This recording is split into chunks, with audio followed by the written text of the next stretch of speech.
প্রথমে দেখে নেব এইমাত্র পাওয়া আজকের ৩৫টি তাজা সংবাদ। শুরুতেই শিরোনাম। পারিবারিক আয় কত হলে অন্নপূর্ণা যোজনার টাকা পাওয়া যাবে না, নতুন সরকারি নিয়ম জানুন। ফ্রিজ, বাইক বা টিভি থাকলে রেশন কার্ড বাতিল, নবান্নের বড় আপডেট, জানুন আসল নিয়ম। ২৪ ঘন্টার মধ্যে ফুটপাত খালি করুন, নইলে বুলডোজার নামবে, ল্যান্স ডাউনে মন্ত্রী অগ্নিমিত্রা পালের আলটিমেটাম। এবেলা শনিবার রাত ১২টা পর্যন্ত গল্প ছোট ভাইয়ের সঙ্গে, এরপরই চরম সিদ্ধান্ত। রাজ্যের প্রাক্তন মন্ত্রীর মৃত্যুতে মাথায় আকাশ ভাঙল পরিবারের। কাল থেকে অন্নপূর্ণার ৩,০০০ টাকা, মহিলাদের ব্যাংকে ঢুকবে এই দুই প্রকল্পের টাকাও।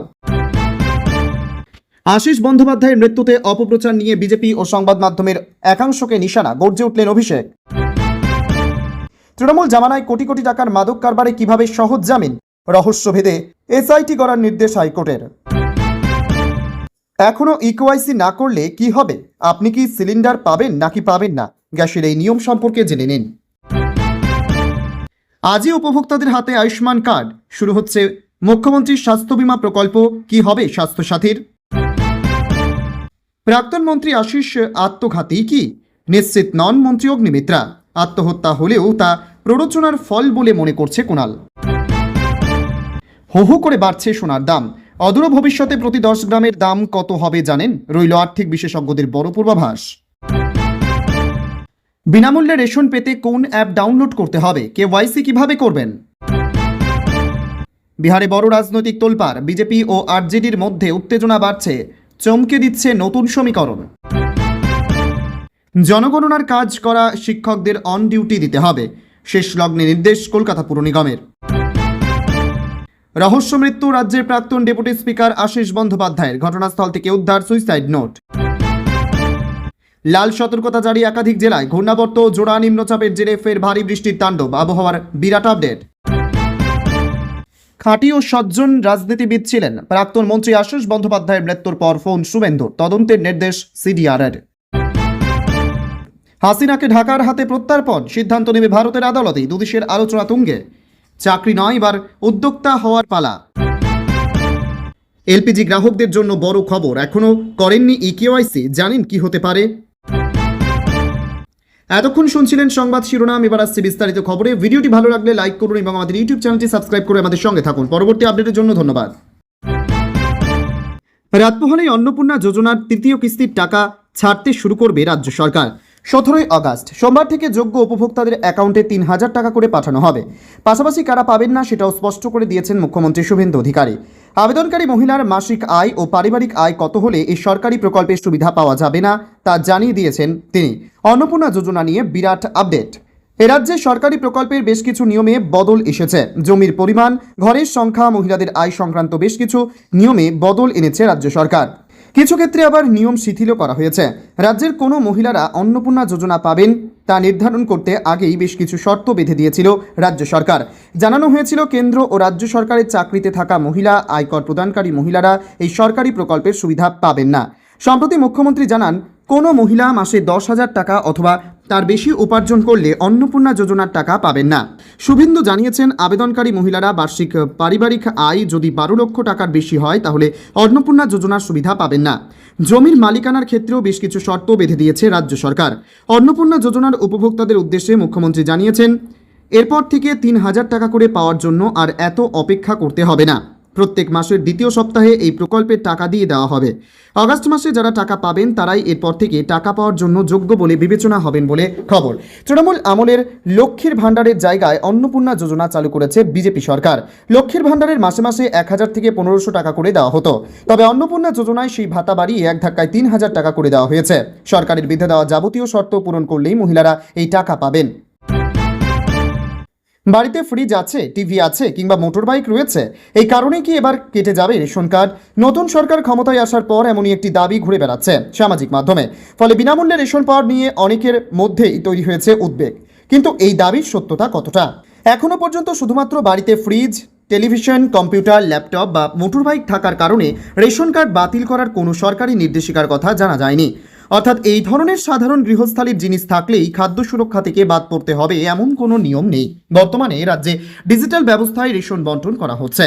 বায়োমেট্রিক যাচাইয়ের মাধ্যমে উপভোক্তারা রেশন সংগ্রহ করেন। এর পাশাপাশি প্রকৃত যোগ্য উপভোক্তাদের চিহ্নিত করতে আর্থিক সচ্ছলতার বিষয়টিও গুরুত্বপূর্ণ। সাধারণভাবে কোনো সরকারের আর্থিক অবস্থা যদি নির্দিষ্ট যোগ্যতার সীমার বাইরে চলে যায়, সেক্ষেত্রে রেশন সুবিধা নিয়ে প্রশ্ন উঠতে পারে। যেমন পরিবারের কারো সরকারি চাকরি থাকা এবং উল্লেখযোগ্য বেতন পাওয়া, বড় সম্পত্তি বা উচ্চ মূল্যের ব্যক্তিগত 4 চাকার গাড়ির মতো আর্থিক ক্ষমতার সূচক বিবেচনায় আসতে পারে। নিয়ম অনুযায়ী করদাতাদের ক্ষেত্রেও যোগ্যতা যাচাই করা হতে পারে। তবে এখানেই গুজবের সঙ্গে বাস্তবের পার্থক্য। একটি সাধারণ পরিবারের বাড়িতে ফ্রিজ বা টিভি রয়েছে, কিংবা যাতায়াতের জন্য একটি মোটর বাইক রয়েছে। শুধুমাত্র এই তথ্যের ভিত্তিতে রেশন কার্ড বাতিল হবে এমন দাবি ঠিক নয়। ফলে সামাজিক মাধ্যমে ছড়িয়ে পড়া আতঙ্কে রেশন কার্ড নিয়ে কোনো সিদ্ধান্ত নেওয়ার আগে সরকারি বিজ্ঞপ্তি যাচাই করাই সবচেয়ে নিরাপদ। ফ্রিজ, টিভি বা বাইক আছে বলেই রেশন বন্ধ এমন কোনো নতুন নিয়মের খবর এখনও নেই। দক্ষিণ কলকাতার ল্যান্সডাউন মার্কেটে ফুটপাত দখল ও বেআইনি ব্যবসা বন্ধ করতে রবিবার সকালে আচমকাই পরিদর্শনে যান মন্ত্রী অগ্নিমিত্রা পাল। তার সঙ্গে ছিলেন ভবানীপুর থানা ও কলকাতা পুরসভার উচ্চপদস্থ আধিকারিকরা। হকার ও ব্যবসায়ীদের উদ্দেশ্যে স্পষ্ট হুঁশিয়ারি দিয়ে মন্ত্রী জানান, ফুটপাত সাধারণ মানুষের হাঁটার জন্য, ব্যবসার জন্য নয়। জানিয়ে দেন নির্দিষ্ট সময়ের মধ্যে বেআইনি দখল না সরালে পুলিশ এসে গাড়ি এনে সমস্ত জিনিসপত্র বাজেয়াপ্ত করে থানায় নিয়ে যাবে। এছাড়া দোকানে অগ্নিকাণ্ডের ঝুঁকি তৈরি করা ত্রিপলের ছাউনি এবং বাজারের আশেপাশের বেআইনি পার্কিং নিয়েও তিনি প্রবল ক্ষোভ প্রকাশ করেন। 24 ঘন্টার মধ্যে ফুটপাত খালি না হলে কঠোর প্রশাসনিক পদক্ষেপের কড়া বার্তা দেওয়ায় বর্তমানে গোটা ল্যান্সডাউন মার্কেট এলাকায় তীব্র চাঞ্চল্য ছড়িয়েছে।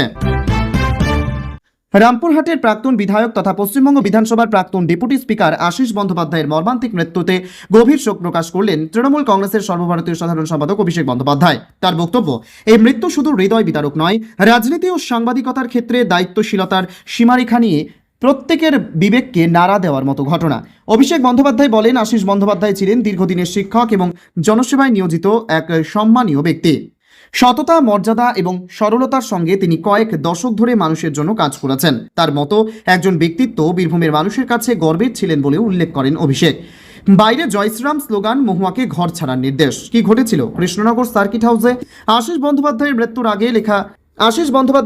আগে লেখা বলে দাবি করা হাতে লেখা চিঠির প্রসঙ্গ তুলে ধরেছেন অভিষেক। তার বক্তব্য, এই চিঠিতে আশিস বন্দ্যোপাধ্যায় যে দীর্ঘদিনের অপপ্রচার কথা উল্লেখ করেছেন তা অত্যন্ত গুরুতর ও উদ্বেগজনক প্রশ্ন তৈরি করেছে। অভিষেকের অভিযোগ, বিজেপি এবং সংবাদ মাধ্যমের একাংশকে এই ঘটনার পর নিজেদের ভূমিকা নিয়ে আত্মসমালোচনা করা। তার বক্তব্য, এমন একটি রাজনৈতিক পরিবেশ নিয়ে ভাবার সময় এসেছে যেখানে অভিযোগকে বারবার সামনে আনা হয়। মানুষের ভাবমূর্তিকে কাঠগড়ায় তোলা, সত্য প্রতিষ্ঠিত হওয়ার আগেই জনগণের আদালতে কাউকে দোষী সাব্যস্ত করে দেওয়া হয়। যারা এই ধরনের অপপ্রচারে অংশ নিয়েছেন তাদের নিজেদের বক্তব্য ও কাজের মানবিক পরিণতি নিয়ে ভাবা উচিত বলেও মন্তব্য করেন অভিষেক। তার কথায়, রাজনৈতিক লড়াই চলতেই থাকবে, কিন্তু একটি জীবন চলে গেলে তা আর কখনো ফিরিয়ে আনা সম্ভব নয়। তবে উদ্ধার হওয়া চিঠিটি তার মৃত্যুর আগে লেখা হয়েছিল কিনা, সেটি আদৌ তার লেখা কিনা এবং চিঠিতে উল্লেখিত বিষয়গুলির সঙ্গে তার মৃত্যুর কোনো প্রত্যক্ষ সম্পর্ক রয়েছে কিনা, এই সমস্ত প্রশ্নের উত্তর এখনও মেলেনি। পুলিশ গোটা বিষয়টি তদন্ত করে দেখছে। ময়নাতদন্তের রিপোর্ট এবং তদন্তের অগ্রগতির পরই মৃত্যুর প্রকৃত কারণ সম্পর্কে আরও স্পষ্ট তথ্য সামনে আসতে পারে। তৃণমূল কংগ্রেস জামানায় আরও এক দুর্নীতির অভিযোগ সামনে এলো। কোটি কোটি টাকার মাদক পাচারের মামলায় একের পর এক সহজে জামিন পাওয়ার ঘটনায় রহস্যভেদে এসআইটি করে তদন্তের নির্দেশ দিল কলকাতা হাইকোর্ট। বিচারপতি দেবাংশু বসাকের ডিভিশন বেঞ্চ এই নির্দেশ দিয়েছে। এডিজি সিআইডি এর নেতৃত্বে এই এসআইটি তদন্ত করবে। অভিযোগ, শিলিগুড়ি কমিশনারেট এলাকায় মাদক পাচারের ঘটনায় মোট 126 জন জামিন পেয়েছিল। এমনকি 2.5 কোটি টাকার মাদক কারবারের মামলাতেও সহজে জামিন মিলেছে বলে অভিযোগ। পুলিশের তদন্তের প্রক্রিয়া সঠিক থাকলেও সেই তদন্তের তথ্য হাইকোর্টে পেশ করা হয়নি বলেও অভিযোগ উঠেছে। 42 ধারার প্রয়োগ পরপর জামিন দেওয়া হয়েছে বলে অভিযোগ। উত্তরবঙ্গ চিকেন স্নেক এবং নেপাল সীমান্ত বরাবর মাদক পাচারের সেই রুট দিয়ে কোটি কোটি টাকার মাদক পাচারের সময় মিডলম্যানরা ধরা পড়লেও তৎকালীন সময়ে তারা জামিন পেয়ে যান বলে অভিযোগ। রাজ্যে পালাবদলের পর নতুন পাবলিক প্রসিকিউটর কল্লোল মণ্ডলের উদ্যোগে বিষয়টি হাইকোর্টের সামনে আসে। ভুয়ো তথ্যের কারবারের অভিযোগের রহস্য ভেদ করতে এবার এডিজি সিআইডি এর নেতৃত্বে এসআইটি গড়ে তদন্তের নির্দেশ দিল হাইকোর্ট। কিছুদিন আগেই তৃণমূল আমলের আবাস যোজনা নিয়ে দুর্নীতির প্রসঙ্গেও কড়া বার্তা দেন পঞ্চায়েত মন্ত্রী। তিনি জানান, যারা বাড়ি পাওয়ার যোগ্য নন তাদের মধ্যে অনেকেই বাড়ির টাকা পেয়েছেন। এমন প্রায় 12,500 মানুষকে নোটিশ দেওয়া হচ্ছে। ইতিমধ্যেই প্রায় 1000 জন টাকা ফেরত দিয়েছেন বলেও জানান তিনি। এই প্রক্রিয়া চলতে থাকবে বলে জানিয়েছেন মন্ত্রী। এলপিজি ইকেওয়াইসির শেষ তারিখ হল 16 আগস্ট। সালের এলপিজি ইকেওয়াইসির শেষ তারিখ হলো 16 আগস্ট 2026। আপনি যদি ইন্ডিয়ান ভারত গ্যাস বা এইচপি গ্যাসের গার্হস্থ্য এলপিজি গ্রাহক হন, তবে গার্হস্থ্য দরের সিলিন্ডার ভর্তুকি এবং ইকেওয়াইসি প্রক্রিয়া সম্পর্কে এই গুরুত্বপূর্ণ বিষয়গুলি আপনার জানা উচিত। যদি আপনার ইন্ডিয়ান ভারত গ্যাস বা এইচপি গ্যাসের সঙ্গে গার্হস্থ্য এলপিজি কানেকশন থাকে এবং আপনি এখনও আধার ভিত্তিক ইকেওয়াইসি না করে থাকেন, তবে 16 আগস্ট 2026 তারিখটি আপনার জন্য অত্যন্ত গুরুত্বপূর্ণ। যে গ্রাহকরা প্রয়োজনীয় যাচাইকরণ প্রক্রিয়াটি সম্পন্ন করবেন না, ইকেওয়াইসি না হওয়া পর্যন্ত তারা গার্হস্থ্য দরে এলপিজি সিলিন্ডার পাওয়ার জন্য অযোগ্য বিবেচিত হতে পারেন। এদিকে ইকেওয়াইসির শেষ তারিখ 15 আগস্ট নাকি 16 আগস্ট তা নিয়ে বিভ্রান্তি রয়েছে। কিছু সংবাদ মাধ্যমের প্রতিবেদনে বিভিন্ন অঞ্চলের জন্য তারিখ হিসেবে 15 আগস্ট উল্লেখ করা হয়েছে।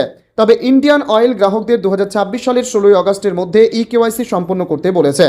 তাই যদি আপনার ইকেওয়াইসি এখনও বাকি থাকে, তবে শেষ মুহূর্ত পর্যন্ত অপেক্ষা না করে এখনই তা সম্পন্ন করা ভালো। এলপিজি গ্রাহকদের পরিচয় যাচাই করতে এবং যোগ্য গ্রাহকরা যাতে সুবিধা পান তা নিশ্চিত করতে আধার ভিত্তিক ইকেওয়াইসি ব্যবহার করা হয়। এই প্রক্রিয়াটি বিশেষ করে প্রধানমন্ত্রী উজ্জ্বলা যোজনার সুবিধাভোগীদের জন্য গুরুত্বপূর্ণ। পিএমএওয়াই সুবিধাভোগীদের জন্য বায়োমেট্রিক আধার প্রমাণীকরণ বাধ্যতামূলক। এই প্রক্রিয়াটি একজন এলপিজি ডিস্ট্রিবিউটরের মাধ্যমে করা যেতে পারে। এছাড়াও যেখানে উপলব্ধ, গ্রাহকরা সেলফ সার্ভিস ফেস অথেন্টিকেশনও ব্যবহার করতে পারেন। তেল বিপণনকারী সংস্থাগুলি সেই সব গ্রাহকদের তাদের ইকেওয়াইসি সম্পন্ন করার জন্য অনুরোধ করছে যারা এখনও তা করেননি। যে গ্রাহকরা ইতিমধ্যেই তাদের ইকেওয়াইসি সম্পন্ন করেছেন, 16 আগস্টের সময়সীমার কারণে তাদের এটি পুনরায় করার প্রয়োজন নেই। আপনি যদি ইতিমধ্যেই আপনার আধার ভিত্তিক ইকেওয়াইসি সম্পন্ন করে থাকেন, তাহলে 16 আগস্টের শেষ তারিখের কারণে আপনাকে কোনো অতিরিক্ত পদক্ষেপ নিতে হবে না। যদি আপনার ইকেওয়াইসি এখনও বাকি থাকে, তবে যত তাড়াতাড়ি সম্ভব এটি সম্পন্ন করুন। এটি সংশ্লিষ্ট এলপিজি কোম্পানির অ্যাপ, আধার ফেস আরডি ডেলিভারি কর্মী বা আপনার এলপিজি ডিস্ট্রিবিউটরের মাধ্যমে করা যেতে পারে। সমস্ত এলপিজি কানেকশন স্থায়ীভাবে বাতিল করার শেষ তারিখ হিসেবে 16 আগস্টকে বিবেচনা করা উচিত নয়।